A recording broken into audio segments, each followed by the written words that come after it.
Kannur Anjarakandy dental കോളേജിലെ BDS വിദ്യാർത്ഥി നിതിൻ രാജിന്റെ മരണത്തിൽ ലോൺ ആപ്പിനെതിരെ കേസെടുത്തിരിക്കുകയാണ് ഇപ്പോൾ പോലീസ്.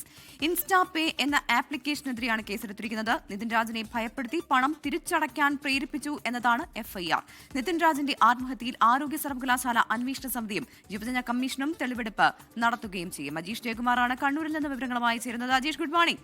അജീഷ്, എന്തായാലും പറയാനുള്ളത് ഈ BDS വിദ്യാർത്ഥി നിതിൻ രാജിന്റെ മരണത്തിൽ ഇപ്പോൾ ലോൺ ആപ്പിനെതിരെ കേസെടുത്തിട്ടുണ്ട് പോലീസ് എന്നുള്ളതാണ്. ഇത് നിർണായകമായിട്ടുള്ള ഒരു നടപടിയാണ് പോലീസിന്റെ ഭാഗത്തു നിന്നുണ്ടായിരിക്കുന്നത്. അതോടൊപ്പം തന്നെ ഇന്നിപ്പോൾ ഇന്നലെയും കോളേജിൽ പ്രധാനപ്പെട്ട ഈ അന്വേഷണവുമായി ബന്ധപ്പെട്ടുള്ള ചില തെളിവെടുപ്പൊക്കെ നടന്നിരുന്നു. യുവജന കമ്മീഷനും ഒപ്പം തന്നെ സർവകലാശാല അന്വേഷണ സമിതിയും തെളിവെടുപ്പ് നടത്തുന്നുണ്ട് എന്ന് മനസ്സിലാക്കുന്നുണ്ട്. എങ്ങനെയായിരിക്കും ഈ തെളിവെടുപ്പ്? എപ്പോഴായിരിക്കും ഇതുമായി ബന്ധപ്പെട്ടുള്ള അധികൃതർ എത്തുക? കോളേജിൽ എന്താണ് നിലവിലെ സാഹചര്യം? അജീഷ്. Good morning Praveeth. എന്തായാലും നിർണായകമായിട്ടുള്ളൊരു നീക്കമാണ് പോലീസിന്റെ ഭാഗത്ത് നിന്ന് ഇന്നുണ്ടായിരിക്കുന്നത്. അതിൽ ഇൻസ്റ്റാ പേ എന്ന് പറയുന്ന ആപ്പ്, ഈ ആപ്പ് ഉപയോഗിച്ചാണ് നിതിൻ രാജ് 15,000 രൂപ വായ്പ എടുത്തത്. ജനുവരി മാസമായിരുന്നു വായ്പ എടുത്തത്. അത് മുടങ്ങിയതിനെ തുടർന്നാണ് ഏപ്രിൽ മാസത്തിൽ നിതിൻ രാജിന്റെ ഫോണിലേക്ക് തുടർ ഭീഷണി സന്ദേശങ്ങളും കോളുകളും എത്തിയത്.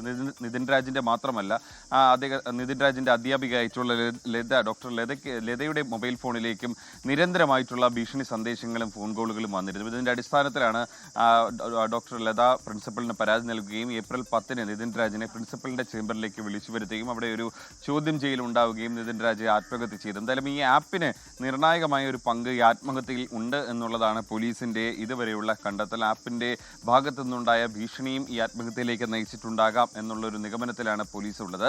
അതിനുശേഷം ഈ ആപ്പിന്റെ ഭീഷണിയെ തുടർന്ന് പ്രിൻസിപ്പലിന്റെ ഓഫീസിൽ നടന്ന ചോദ്യം ചെയ്യലും മാനസികമായിട്ടുള്ള പീഡനവും ഈ ആത്മഹത്യയിലേക്ക് നയിച്ചിട്ടുണ്ട് എന്നുള്ളതായിരുന്നു പോലീസിന്റെ ഇതുവരെയുള്ള കണ്ടെത്തൽ. എന്തായാലും അതിലേക്ക് തന്നെ നയിക്കുന്നതാണ് ഈ കേസും. ഈ കേസിൽ പ്രധാനമായി FIR-ൽ പറയുന്നത് നിതിൻ രാജിനെ ഭയപ്പെടുത്തി പണം തിരിച്ചടയ്ക്കാൻ ഭീഷണിപ്പെടുത്തി എന്നുള്ളതാണ്.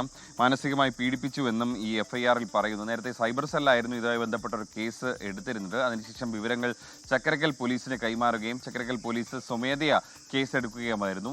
ഇന്ന് നിർണായകമായ മറ്റൊരു നീക്കം നടക്കുന്നത് കോളേജിനകത്താണ്. നേരത്തെ കഴിഞ്ഞ ദിവസം ഡോക്ടർ റാമിനെ പുറത്താക്കിയെന്ന് വിദ്യാർത്ഥികളെയും രക്ഷകർത്താക്കളെയും മാനേജ്മെന്റ് അറിയിച്ചിരുന്നുവെങ്കിലും ഔദ്യോഗികമായിട്ടൊരു ഉത്തരവായിട്ട് ഇറങ്ങിയിട്ടില്ല. അത് ഉണ്ടാകും എന്നുള്ളതാണ് ഇന്നലെ നൽകിയിരുന്ന ഉറപ്പ്.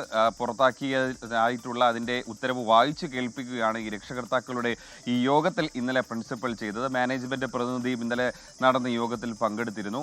മറ്റ് 2 അധ്യാപകർക്ക് എതിരെ കൂടി വിദ്യാർത്ഥികൾ പരാതി നൽകിയിരുന്നു. ഈ പരാതികൾ ഈ അഞ്ചരക്കണ്ടി മെഡിക്കൽ കോളേജ് മാനേജ്മെന്റ് പ്രഖ്യാപിച്ച അന്വേഷണ സമിതി അവരെക്കുറിച്ചുള്ള പരാതികൾ അന്വേഷിക്കും. അതിനുശേഷമായിരിക്കും അവർക്കെതിരെയുള്ള നടപടികൾ ഉണ്ടാവുകയും അറിയിച്ചിട്ടുണ്ട്. എന്തായാലും ആരോഗ്യ സർവകലാശാലയുടെ അന്വേഷണ സമിതിയും ഇന്ന് കോളേജിലെത്തി തെളിവെടുപ്പ് നടത്തും. വിദ്യാർത്ഥികളുടെ അടക്കം മൊഴികൾ രേഖപ്പെടുത്തും. യുവജന കമ്മീഷന്റെയും അന്വേഷണ സമിതി അവിടെ എത്തുന്നുണ്ട്. അതിനുശേഷം വിദ്യാർത്ഥികളുടെ, പ്രത്യേകിച്ച് 1-ാം വർഷ BDS വിദ്യാർത്ഥികളുടെ മൊഴി രേഖപ്പെടുത്തുകയാണ് ഏറ്റവും പ്രധാനപ്പെട്ട കാര്യം. അവിടുത്തെ ഭൗതിക സാഹചര്യങ്ങളടക്കം ആരോഗ്യ സർവകലാശാലയുടെ അന്വേഷണ സമിതി തെളിവെടുപ്പിൽ ഉൾപ്പെടുത്തുമെന്നുള്ളതാണ് മനസ്സിലാക്കാൻ സാധിക്കുന്നത്. എന്തായാലും നിർണായകമായ ഒരു ദിവസമാണ് അഞ്ചരക്കണ്ടി മെഡിക്കൽ കോളേജിൽ ഇന്ന്.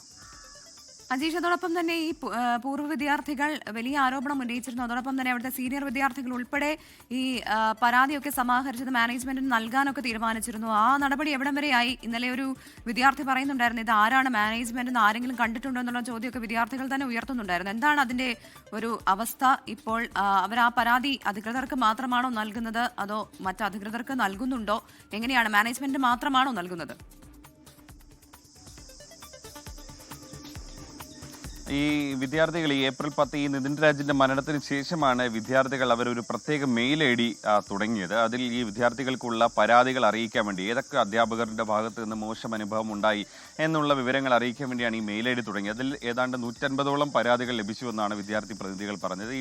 ഈ പരാതികൾ നേരെ പ്രിൻസിപ്പൽ വഴി മാനേജ്മെന്റിലേക്ക് കൈമാറാനാണ് വിദ്യാർത്ഥികൾ തീരുമാനിച്ചിരുന്നത്. അവർ കുറച്ച് ആവശ്യങ്ങളും ഇന്നലെ മുന്നോട്ട് വെച്ചിരുന്നു. അതിൽ പ്രധാനപ്പെട്ട ആവശ്യം ഡോക്ടർ റാമിനെ പുറത്താക്കുക എന്നുള്ളതായിരുന്നു. അത് തീരുമാനമെടുത്തതോടെ ഇന്നലെ വിദ്യാർത്ഥികൾ ഈ ക്ലാസ് ബഹിഷ്കരിച്ചുള്ള സമരമൊക്കെ, അനിശ്ചിതകാല സമരം പ്രഖ്യാപിച്ചിരുന്നത് അവസാനിപ്പിച്ചു. മറ്റു ചില ആവശ്യങ്ങൾ എന്ന് പറയുമ്പോൾ മാനേജ്മെന്റുമായിട്ടുള്ള ഒരു ആശയവിനിമയം അത് സുതാര്യമാക്കുക തുടങ്ങിയ കാര്യങ്ങളായിരുന്നു. മാത്രമല്ല ഈ പ്രതികാര നടപടി ഇനി ഉണ്ടാകരുത് തുടങ്ങിയ ആവശ്യങ്ങളും വിദ്യാർത്ഥികൾ ഉന്നയിച്ചിരുന്നു. അവിടെ സംഘടനാ പ്രവർത്തന സ്വാതന്ത്ര്യം വേണമെന്നും വിദ്യാർത്ഥികൾ ആവശ്യപ്പെട്ടിരുന്നു. അതിലൊക്കെ ചർച്ച ചെയ്ത് തീരുമാനമെടുക്കാമെന്നായിരുന്നു ഇന്നലെ ചേർന്ന യോഗത്തിൽ തീരുമാനിച്ചത്. ഇന്നലെ ചേർന്ന യോഗത്തിൽ വിദ്യാർത്ഥികളും രക്ഷകർത്താക്കളും ഈ പ്രിൻസിപ്പളും ഒപ്പം തന്നെ മാനേജ്മെന്റിന്റെ ഒരു പ്രതിനിധിയും ഉണ്ടായിരുന്നു. വിദ്യാർത്ഥികൾ വിദ്യാർത്ഥികളുടെ നിരന്തര ആവശ്യത്തെ തുടർന്നാണ് മാനേജ്മെന്റിന്റെ ഭാഗത്ത് നിന്ന് ഒരു പ്രതിനിധി ഇന്നലെ ചർച്ചയ്ക്ക് പങ്കെടുക്കുന്നത്. എന്തായാലും തുടർന്നും അത്തരത്തിലുള്ള ഒരു നീക്കം മാനേജ്മെന്റുമായി നിരന്തരം ചർച്ചയ്ക്ക് ഒരു ആശയവിനിമയം നടത്താനുള്ള ഒരു വഴി ഉണ്ടാകും എന്ന് മാനേജ്മെന്റിന്റെ പ്രതിനിധി ഉറപ്പ് നൽകിയതായിട്ടും ഇന്നലെ ചേർന്ന യോഗത്തിൽ വിദ്യാർത്ഥികളെ അറിയിച്ചു, രക്ഷകർത്താക്കളെയും അറിയിച്ചു. എന്തായാലും പ്രതികാര നടപടി ഇനി ഉണ്ടാകരുത് എന്നുള്ളതായിരുന്നു ഏറ്റവും പ്രധാനപ്പെട്ട ആവശ്യം. മാത്രമല്ല മറ്റ് ചില അധ്യാപകർക്കെതിരെ ഈ ആശുപത്രി മാനേജ്മെന്റ് ഒരു പ്രത്യേക അന്വേഷണ സമിതി നിയോഗിച്ചിരുന്നു. അതിൽ 6 അംഗങ്ങളായിരുന്നു ഉണ്ടായിരുന്നത്. അവർക്കെതിരെ ഈ നൽകിയ പരാതി അന്വേഷണ സമിതി പരിശോധിച്ചതിന് ശേഷമായിരിക്കും അതെങ്ങനെ തുടർ നടപടി വേണം, അവരെ പുറത്താക്കണോ അല്ലെങ്കിൽ സസ്പെൻഷനിൽ ഒതുക്കണോ താക്കീതിൽ ഒതുക്കണോ തുടങ്ങിയ കാര്യങ്ങൾ തീരുമാനമെടുക്കുക. ശരി, അജീഷ് ജയകുമാറാണ് വിവരങ്ങൾ നൽകിയത്.